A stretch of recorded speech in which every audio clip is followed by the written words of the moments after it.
আসসালামু আলাইকুম, কি অবস্থা সবার? চলেন আপনাদেরকে একটা ডিমের গোডাউন দেখাই। আমার এই বাচ্চিকে চুলোটা ওই দিন দেখিয়েছিলাম কটা ডিম পারছে, 6টা ডিম পারছে। যদিও আমি দেখি নাই যে ও 6টা ডিম পারছে, আজকে এসে দেখি ও মাই গড। আপনাদেরকে দেখাই তাহলে বুঝতে পারবেন যে ও এতগুলো ডিম তা দিবে কীভাবে। আমি তো অবাক হয়ে গেছি, আমি দেখি নাই যে ও এতগুলো ডিম দিয়ে দিছে।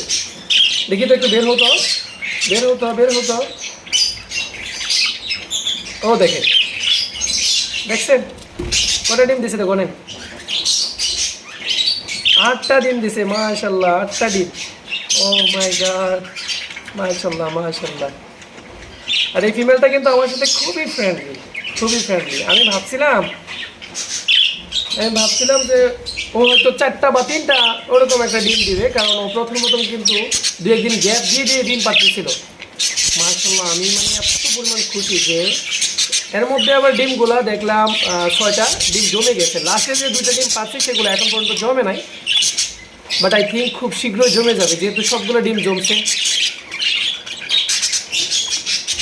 আমার এই জোড়া পাখির জন্য সবাই দোয়া করবেন, ইনশাল্লাহ সে যেন সবগুলো বাচ্চা ফুটাইতে পারে এবং আমি যাতে করে আপনাদেরকে দেখাতে পারি। বাকিগুলো কিন্তু ক্রমান্বয়ে ডিম পাচ্ছে এই হাড়ির মধ্যে, তারপরে এই কলোনির এই হাড়ির মধ্যে। ওই দেখেন উনি 3টা ডিম পাচ্ছে, ও ডিম পাচ্ছে, তা দিচ্ছে। এইখানে থাকা সবগুলা হাড়ির মধ্যে মাশাল্লাহ ডিম দিয়ে দিয়েছে।